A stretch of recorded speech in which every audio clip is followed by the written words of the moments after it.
Good morning and welcome along to AFTV News Daily, the early edition. Good morning or good afternoon, wherever you are in the world. Beautiful day today in England, and I hope wherever you are, you're having yourself a great day as well. And good news yesterday, because the Arsenal players returned back to training. You can see there quite a few of them there in that picture returning back in. Look how cool Arteta looks there with the shades on, man. That's you can tell that's the Don there. That's the Don arriving, you know what I mean? In his shades. Ainsley Maitland-Niles there driving in like some sort of roadman. You know what I mean? Socrates up there in that picture. He looks like he's about to put a hit out on somebody. You know, like in those gangster movies when a hit's about to be made. You know, he looks like he's just waiting for the person to come out and it's going to be boop, boop. But listen, good to see them back in training. Of course, they were training socially distanced in groups of about 5. It was sort of like a no contact training session to begin with. And of course, they're going to be looking to ramp it up as they go along. But it's the first steps towards getting back to Arsenal players and players in general right throughout the Premier League. Getting back into training. So, and when we say training, we mean full training. So that's a good sign, and you know, really good to see that. You know, it's what we keep saying. This is the new normal, as they keep saying, and I suppose we're going to have to get used to these conditions at the moment. But football hoping to return behind closed doors, as we know. And this is sort of the first steps. Couple of exceptions to this. Of course, I remember I said to you guys yesterday about Adrian Mariappa at Watford testing positive for the coronavirus, and he's said to be really shocked about it because, and this is the danger sometimes with the coronavirus, he didn't display any symptoms whatsoever. He said he's not been sick, he's been training, he's been fully fit at home. He said he's been feeling fine. And yet still, when he was tested, he had the coronavirus and he's had to go into self-isolation. So there are these people that are asymptomatic that get the coronavirus and feel nothing. And that's the worrying thing, because that means that, especially here in the UK, where testing has been at the absolute minimal so far, you just don't know whether you've got it or not. And that's always a danger, because if you don't know if you've got it and you're walking around and you're spreading it, you know, that's the danger with this. But I suppose with the amount of people that were tested, over 748 at all the Premier League clubs, all 19 of them, that included all of the players, all the officials connected with the training grounds, etc. Only 6 positive cases, so that was a positive. Also, a couple of players didn't return back to training. We know about Troy Deeney. He said he doesn't feel like returning back yet because he's worried about his son, who's got breathing difficulties, and he just doesn't feel right at the moment going back to training. Also, N'Golo Kante at Chelsea, he didn't go back to training either. He's also worried about it as well. So not universally every single player wants to go back, but it is the steps towards returning back to training. Now, on the transfer front, still lots of rumours flying around. You'd think it's transfer season, and had the season have panned out how it should have done, this would be a transfer daily show. But we still got the league to finish, but the rumours persist. Lacazette linked with a move away today in a swap deal for Thomas Lemar. Remember him? We nearly bought him for what, nearly £90 million. Wow, did we dodge? We didn't just dodge a bullet, we dodged a cannonball there, because he's been an absolute flop at Atletico Madrid. Diego Simeone even admitting as much, saying that, you know, he just has been really disappointing. They would really like to get rid of him, but he's on high wages, and you know, they'd want to recoup back a lot of the fee that they paid for him, which was about nearly £60 million. Now, there's been talk today of Lacazette being linked in a transfer swap deal, with Lemar coming the other way and Lacazette going to Atletico. We know that Atletico are looking for strikers. But why on earth, in my opinion, would you want to swap Lacazette for Lemar? As I said, Lemar, he's only played 11 games this season. He's been a, you know, I'm not saying he's a bad player, but he's been a disaster. at Atletico Madrid. Whereas Lacazette, as I keep saying, I see a lot of people really getting on Lacazette's case, right? And he, with his high standards, has not had a great season so far. Remember, the season hasn't finished. He could still come back and be on fire and bang the goals in. We don't know, right? But, you know, Lacazette has been a good servant, I think, so far to Arsenal. What, joined in 2017, 44 goals in 112 appearances. That is not bad at all. And in comparison to the records of some of these players I'm seeing us getting linked with, you know, unless it's a better player, I'm sorry, you know, I'm not interested, or I don't think Arsenal should be interested. But of course, Lacazette with the recent balloon things and stuff like that, that hasn't done him any favours either. So you don't know what Arsenal's thinking will be on things right now. But I hope that they keep the Lacazette and Aubameyang thing together, because I just feel that those two do have a good relationship. And I just think Lacazette maybe hasn't had the greatest of season, but we shouldn't be writing him off yet, because I still think he's a good player and can be an important player for Arsenal. What about Aubameyang? Still the rumours persist, as they always do. And it was interesting yesterday that Ian Wright was talking about it in an interview, and he said, listen, Arsenal need to keep hold of this guy. They must keep hold of him. However, Ian Wright did also say that he would understand if Aubameyang did leave, because, you know, he wants to win things, and he also, even more importantly, he wants to see what the ambition of Arsenal is. And also Granit Xhaka as well, also speaking in an interview yesterday, also saying that, listen, this is a very important guy to the team. He's great on the pitch, scoring goals. He's great in the dressing room. He brings a great spirit to the club. So we're all still waiting to see how this one's going to pan out. Remember, the season hasn't finished yet, so we'll get a clearer picture then. But I really do hope that we do keep hold of Aubameyang. For me, it is going to send a really bad signal if he does go. Linked with a Portuguese player today. His name is called Rafa Silva, a very talented player who plays for Benfica. More of a left-sided midfielder, but a very good midfielder. He's 27, a Portuguese international, and as I said, playing for Benfica. And Arsenal said to be interested. They said to be interested in him for quite a while now, and would like to possibly think about bringing him to the Emirates. Now, he has a 71.5 million release clause, which quite obviously there is no way Arsenal are going to be looking to meet that. We know all about now with the coronavirus crisis and that you know, those sort of release clauses and that, and there's no chance of any of those getting met. We do also know that there's a lot of clubs that may accept, you know, quite big money for some of their star players, because, you know, they're going to be in a lot of financial difficulty, particularly in leagues like in Portugal, where, you know, they don't have the vast amounts of TV money like what all the other leagues have. So could this be a possible move in the summer for Arsenal? Rafa Silva from Benfica. Personally, I can't see it. I just think that, you know, that price tag is way, way, way too high.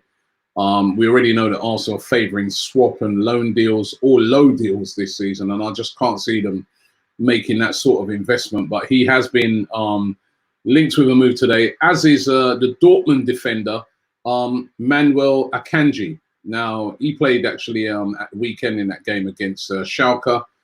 Didn't really have a lot to do because Schalke absolutely had no threat going forward whatsoever. So it's very hard to assess him off of that game. But he's 24, a Swiss international, and yet again, another one of his good imports that has gone into Germany and done really, really well. He joined from Basel in 2018, 34 appearances this season. And Mikel Arteta himself is reportedly very interested in him. The reports are that Arsenal were even talking to Dortmund in January about the possibility of signing him in the summer. So, as I said, I've not seen enough of him, and I didn't really get, you know, despite watching him in that game, I think I could have played at the back in that game against Schalke. They were that bad. But his value's round about £25 million. And we do know, of course, that Arsenal are looking at centre-backs Could this be a guy that they could bring in? Again, wouldn't be cheap. Well, you think 24 million is cheap, but in the current market, is that cheap? I don't know. But Arsenal linked with him today. For anybody who watches a lot of German football, let us know what you think. Could he be a good buy for Arsenal? Let's jump into some of your comments. Fabio8 says, Rafa is garbage. I watch him every week in the Portuguese league. Well, if he's garbage, right, at that sort of price tag, you know what I mean? Sabine says, I figure that's why he didn't move till now. He's still at Benfica. So he's talking obviously about the amount of release clause there, because he is a talented player. I know that guy said he's garbage. I've seen him play a couple of times. He's decent. He is decent, but not even. I wouldn't be looking to pay even half of that for him. I don't think he's that great. You know what I mean? He's good, but I'm not sure. Sabine said, if we buy someone, we should buy proven players or cheap young players. Well, the cheap young players may be, you know, what it could be. Shabam says, please take away Akanji. He will be perfect fit for the Arsenal defence. So that's a shout there for Akanji. Again, if you watch a lot of that football, let us know. Let's get this one here. This guy. He says, hi, Robbie. I'm from Germany, and he's a great player. We should go for him. Okay. That's Akanji. Wayne Lowe says, Akanji isn't the quickest and isn't the best on the ball. I think maybe he wouldn't suit us best. And it's always really interesting, isn't it? Excuse me. Because we talk about a lot about when we see these players playing abroad. And it was interesting when we had Max on the show at the weekend, the Dortmund fans, who was like, I gave him a whole list of players that Arsenal have been linked to in Germany. And literally, he literally went through the list, and I think there's like one player that he said, yeah, he'd be good. I think that was like Havertz. Also, everybody else, he was just like, no, I don't think he's all right. He's not as great as what you everyone's. So it's different when you see people who watch these players week in, week out. Scott McCarthy says, Thomas Lemar is finished. I'd rather Partey if Lacazette is to go. By the way, butchered my last name the other day, Robbie. It's Metcalfe, right? Or Metcalf, like a baby cow. Have a good day, Robbie. Scott Metcalf. Enough respect to you, Scott Metcalf, and thanks very much for that. And he thinks Lamar is finished, and certainly it's been a terrible time for him, hasn't it? He's been very, very poor. Calvin says, from Cape Town, South Africa, big AFC fan. But sometimes Arsenal fans wind me up. Sell Lacazette. The guy goes through a bit of dip in form, and suddenly people forget his quality. Put some respect on his name. I agree with that. I do. I see people with these things like Lacazette and that. He's got a decent record, despite having a poor season at Arsenal this year. Let's have it right. You know, by his standards, it is a poor season that he's having. He's got a good goal-scoring record at Arsenal. You know what I mean? He's not prolific as Aubameyang, but I think he's a quality player, and I think, you know, I like him. I like him, and I'd be looking to keep him. Flo says, Robbie, we are done, blood. Newcastle going to take over us now. How the mighty have fallen. The time to protest against silent stand. It's the only way, fam. Well, very interestingly, we had Matty from the Magpie channel, which is a Newcastle channel. He was on last night and talking and gushing about, you know, the new owners that are taking over Newcastle, worth 280 billion. So, you know, they're not going to be going for swap deals and loan deals. They're going to be going big. I mean, they are going to be a major, major threat. This is a new dawn in the Premier League. They have got way more money than Manchester City. And they are not, you know, you look at those Saudi investors, they are not scared to spend their money, right? And also, everything they buy is always top quality. They aim to win. These are not guys that are coming in here to, with no little mediocre thing. They're coming to win. This is serious. If Arsenal don't get their act together, you know, we could fall behind that. This is another team that could occupy those top 4 places year in, year out, you know, and Newcastle are a sleeping giant that's now going to be awoken. So this is serious times for Arsenal. Really is serious times for Arsenal. Hashtag 81194 says, hi, Robbie. Really don't think that people realise that Lacazette leaving could seriously affect Aubameyang signing a new deal. Him and Laka, as well as we well know, are best mates, and it could affect his happiness. Well, that's true. You know, relationships at clubs, particularly between players that play in similar positions, can be very important. You know, a player gets dropped out and he's on the bench, but you know, like in the case of Lacazette, you see Lacazette, he might be on the bench, Aubameyang's playing, he's clapping him, he's encouraging him, he wants him to do well. He's not there sulking and hoping that, you know, he trips over and breaks his leg so he can get on. He's encouraging him, and then vice versa. They encourage each other and they feed off of each other. And I think it's very important to keep partnerships like that going. You know, that's what builds team spirit. That's what builds a club. I know he's been having a poor season, but I agree with those past couple of guys. I like him.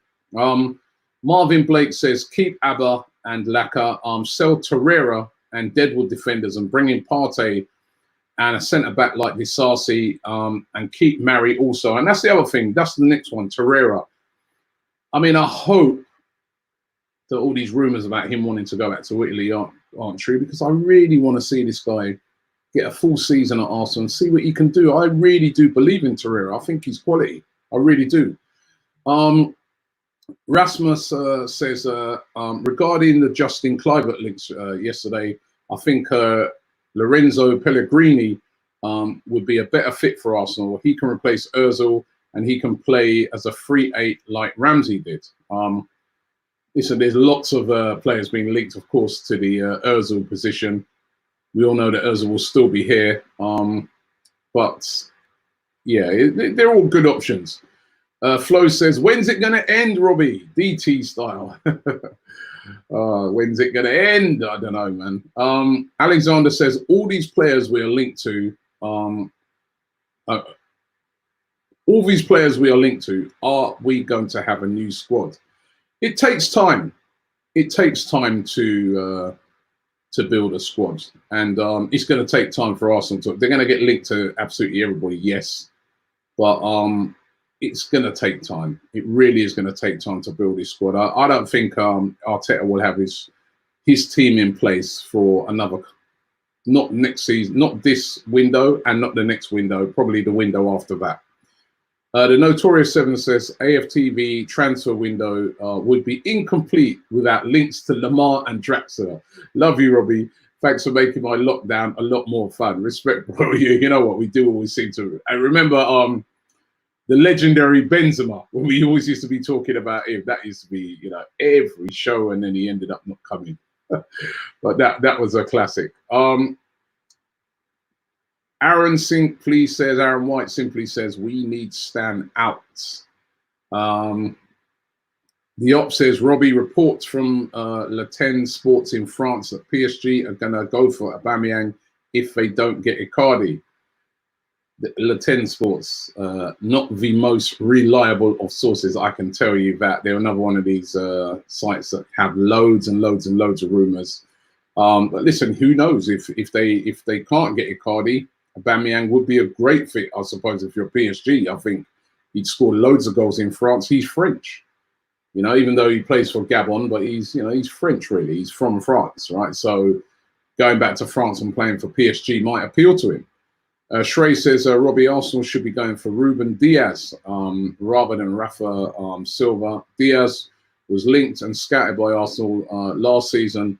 Lamar would be an upgrade on Ozil. It just hasn't worked out for Lamar in Spain. Johnny Davis says, hi, Robbie. If I were doing a swap deal with Atletico, I'd rather take Morata over Lamar at the moment. At least Morata can get a massive boost in confidence and learn a thing or two from Arteta. No, not Morata, man. No. Again, Morata's not clinical enough in front of goal. I mean, would you swap in Lacazette for Morata? No chance. No chance. Don says, Akanji plays next to Hummels.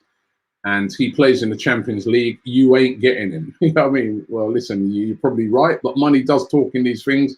But do we have the money? That is the thing. That's Omar says the only Thomas I would swap Laka for is Partey. So again, someone else who's not feeling that deal. This guy says, "Hi Robbie, I'm 4M SA. We need Moussa Diaby. He reminds me of a prime Theo Overmars. We need to bring terror on oppositions on both flanks." I think you can put Theo Walcott in the same bracket as Mark Overmars. Mark Overmars was a completely different level. But Bakary says Akanji is like Matip at Liverpool. He needs someone like Van Dijk next to him. Well, we ain't got a Van Dijk, that's for sure. So Alim says, Robbie, give Lacazette one more season, but start Nketiah and Gabriel ahead of him. These kids need to develop. Well, they're going to get their head. I think especially, well, both of those, I think, look to see them playing a lot of games this season. I really do. Joshua L says that Gunners like Lacazette speaks volumes how crap we've become. Is Lacazette that bad all of a sudden? That, you know what I mean? It's been amazing how people have turned on Lacazette, because he's our player of the season last year. He's a player, I'm just going off of what my opinion of him, right? He's a player that every time I see him play, even if he's not scoring, he gives everything for the club. He gives absolutely everything. That's why I like him in the team, right? He's a team player as well. He'll hold the ball up. He'll bring other players into play. He's scored big goals for us. I honestly don't get some of the hatred for Lacazette. I find it quite stunning. I really do. You know, he's had poor form this season by his high standards, but then on the other hand, he's not been absolutely awful. You know, I don't understand it. John SC says, I wouldn't want Lamar at Arsenal by swapping Lacazette. I would be open to Lacazette plus cash deal for Partey. A lot of people saying that. Crazy Christian One says, would you like a takeover from Newcastle's potential new owners? Of course I would. Come on. We were saying this last night. Anybody who says they wouldn't want that money, come on, you would. Yeko says, hi, Robbie. We should focus on the homegrown talent. Smith Rowe is great, can easily replace Ozil, and we should give Martinelli more playing time. Of course, you know, homegrown talent, it's great to focus upon that, but you need a mix if you're going to win. You know, it's all about what the aim is. If you want to win the league, you need a mix. You're not just going to win it with just pure homegrown talent. We need a mix of experienced players in there as well. Vishal says, I think we have enough attackers. We need to prioritise our midfield and defence. We need to exchange Lacazette for Partey and play Saka on the wing. Of course, Saka, one of our great young talents. So I'm sure, you know, these guys are the future. If we sign him up, that is. Camille says, Robbie, I hope you agree with me. I don't care if we sell Aubameyang and buy Messi. The fact of the matter is we need to keep our world-class players and add more world-class players to the squad. Why do we sell? Why do we only sell and replace? And he's right. You know, how do you build a quality team? First of all, you go and get quality players. When you get those quality players now, then you got to keep them. There's no point in getting a quality player, he does brilliantly, and then next minute, you know, he's gone. What is the point of that? It makes no sense. Aaron White says, hi, Don Roblets. Show the players, us fans have ambition, Stan. Ambition, stand out. We need to move quick. I fear for our safety in the Premier League. Too many clubs spend, we don't. Well, you know what, Aaron, the thing is, right, last night we had Matty on the show, and if you haven't had a chance to watch that, that's still available. We had Matty's from the Newcastle fan channel, Magpie TV, really good channel. And was talking to him quite in depth a lot about the whole Newcastle thing. And obviously they had Mike Ashley in charge, who's like, Matty described him as the worst ever owner. And he spoke about all the different things that he'd done at Arsenal, that they'd done at Newcastle, boycotting the shop, not buying anything inside the club, you know, not buying any drinks, not, you know, just basically a real boycott. Sometimes fans not turning up. They even did that. It was the first game of the season when Arsenal played Newcastle, and 10,000 of their fans didn't turn up in protest. But yet still, Mike Ashley was there for 13 years. Now, I asked him if that had an effect on getting rid of Mike Ashley, and he kind of said, well, it's hard to really know. He goes, maybe it sort of hastened the fact that he decided to sell. But then he did also say that Mike Ashley bought the club for, like, you know, about 120 million or something. He's now selling it for 300 million. So he's made a massive profit, huge profit on the club. So it's hard to know whether it was the pressure from the Newcastle fans or the fact that, you know, he's basically doubled his money and he can get out of there, you know, with a handsome profit. I think it would be a similar thing with Stan Kroenke. It would probably be maybe a mixture of pressure, but ultimately I think it would come down to money. And I think the thing is that the problem that Arsenal fans have is that Mike Ashley, he was going to games. He was there. He'd be at games and fans. He could hear the, you know, he's based here in the UK. So he could hear quite vocally, day in, day out, that fans are really dissatisfied. Stan Kroenke lives a very far away, you know, a long way away on a ranch in the middle of nowhere. You know, does he really care? Is he really going to hear? I think it's in the pocket that would hit him. And we saw that as soon as Arsenal stopped sort of, you know, last season, again, not in the Champions League, he tried to act by actually spending a bit of money and bringing in Pepe and people like that. But it's hard to know whether just boycotting the games and that, whether that would have an effect in stopping Kroenke or in persuading him to sell up. If he is going to keep it, we need to persuade him to try and start spending some money and start pushing things in the right direction. But certainly we're under threat now that Newcastle, you know, they're on the scene. This guy says, Robbie, I'm from South Africa. Please stop making all these comments about it will take 2 to 3 transfer windows for Arsenal. For Arteta to get things right. Big teams do surgical transfers and get things working immediately. Well, Manchester City, with all their money, and Pep Guardiola did not get things working immediately. It took them a couple of seasons. Remember, Pep Guardiola came in and he had to shift out a lot of players, famously getting rid of Joe Hart and people like that, right? Yaya Toure and people, you know, so it takes time. Jurgen Klopp didn't just come into Liverpool and immediately make surgical transfers and the next season win the league. It took him about 3 seasons to get his team together. And what, he's been there, this is 5th year now.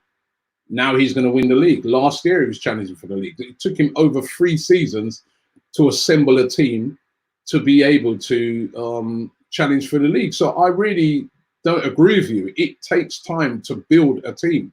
You know, even if you've got loads and loads of money, even Newcastle, right, with the Saudi owners, it will take them a couple of seasons before you'll see them challenging. They will challenge Newcastle, I'm convinced, because any club that's going to spend the volume of money that they have, right, will challenge. You've seen it with all them big rich clubs, PSGs, Chelsea's, all that. But it takes time to build a team, to get the right manager in. It takes time. And I'm sorry, I disagree with you completely on that one. I'm going to do a couple more here. Sam Pym says, the richest man in Africa wants to buy Arsenal. Would you take? Of course. You know, I would love a change right now. Daniel Smith said, we have spent 29 million gross less than Liverpool in 5 years. We just recruit poorly. We do. That's what I'm saying. You've got to build a team, and it's got to be a team that's built properly. Kester says, hi, Robbie from Australia. Why don't we do what Barcelona are currently doing, transfer listing all of our players and rebuilding predominantly from the academy. Players have got to want to go. That's the thing about when people talk about clear outs as well. A player has to want to leave. You know what I mean? Otherwise, you know, he can just sit there on his contract and wait until it runs out, e.g. Ozil. And last one here, Kingsley Opera says, people thinking Arsenal are going to spend loads of money, then win the league next year are dreamers. Arsenal need to build by spending money, but spending it smartly. Thanks for watching the show. We will be back tonight at 8 o'clock with the evening version of AFTV News Daily. But have yourself a fantastic day.